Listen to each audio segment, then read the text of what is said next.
Welcome to the D Post's For All Seasons sports show. I'm sports editor Drew Rubenstein. With me today is publisher Dave Raese. A lot of local sports fans will also remember Dave for all the years he put in covering the local high school sports and WVU Mountaineers as a sports reporter and sports editor for the Dominion Post. And in this show, Dave and I we represent two different generations covering WVU sports and high school sports. So we're going to get into a wide variety of topics. And in today's show, let's look back at the 1-year anniversary of WVU's move to the Big 12. That just occurred earlier this month on July 1st.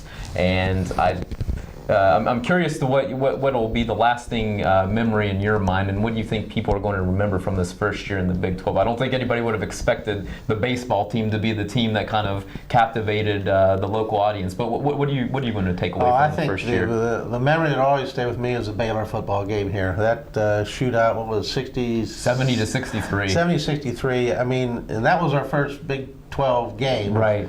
And I think that just sort of set the tone for the rest of the year that this was going to be something totally different than what we were used to seeing.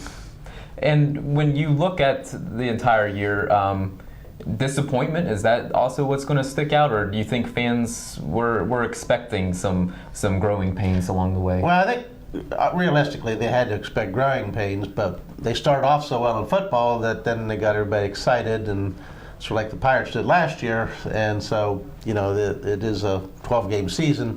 So really, I think that them to end up with, a bowl game, it may not have been the one we wanted. We lost a couple close games at the end that, right, that could have gone either way, which is always the way it goes. But, I don't think it was a bad season. It may not have been the best, but it wasn't a bad season, particularly for their first time in.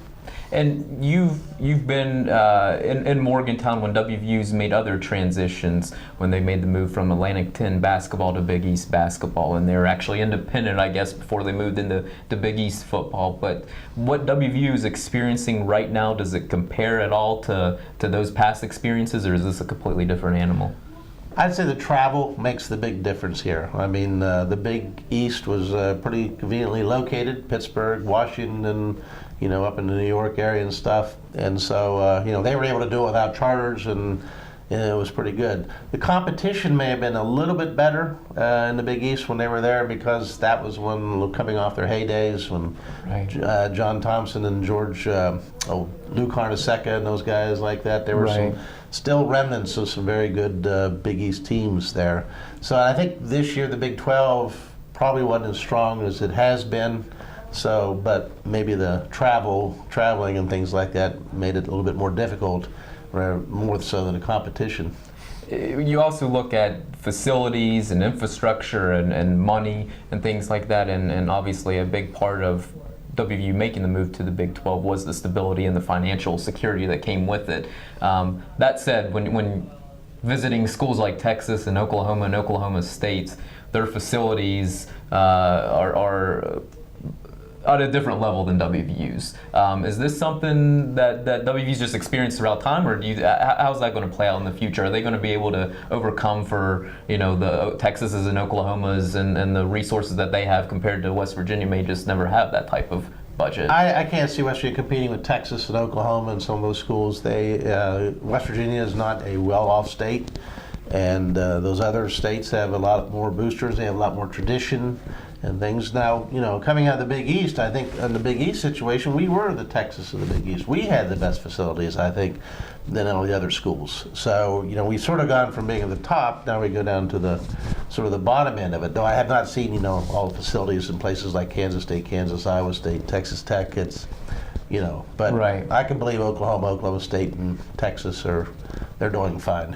Yeah, and the budgets, really, when I've looked at the budgets, I mean, Texas, Oklahoma, and Oklahoma State are significantly higher, but then really WVU's in the mix for the rest of it. But I guess, how they'll fit in and in that conference, it's like you said, maybe they're going from being, the big fish in the little pond to now they're going to be more of the underdog role, which maybe they're more comfortable being in that role anyway. Yeah, I think so. And I don't think we should necessarily shoot to be the Texas. I mean, that's awful lot of money.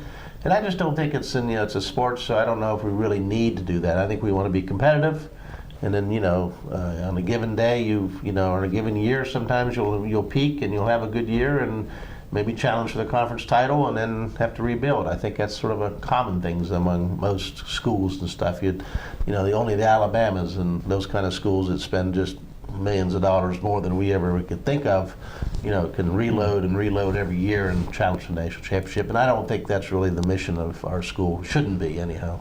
Last one on this topic, though. Will WVU fans create new rivalries, or is there always going to be that void come Thanksgiving time where Pitt's not on the schedule and all the local opponents, or is that going to be filled in a couple of years? I think there was a lot of excitement when those Big 12 teams came, and this year we'll get Texas, which will be last year we had Oklahoma. This year we'll get Texas, and when those teams are ranked in the top 10 or whatever, people will be wanting them. We didn't have no real rivalry with Miami, but when they came in here, that was a big deal. Absolutely. Dave, thank you for joining us this week, and please continue to check thedpost.com for all of the latest sports videos, and we will also have a blog section on there where you can feel free to chime in if there's something you want Dave and I to discuss next week. Please feel free to go there and continue to check the Dominion Post and dominionpost.com for all the latest in sports news. Thanks for joining us.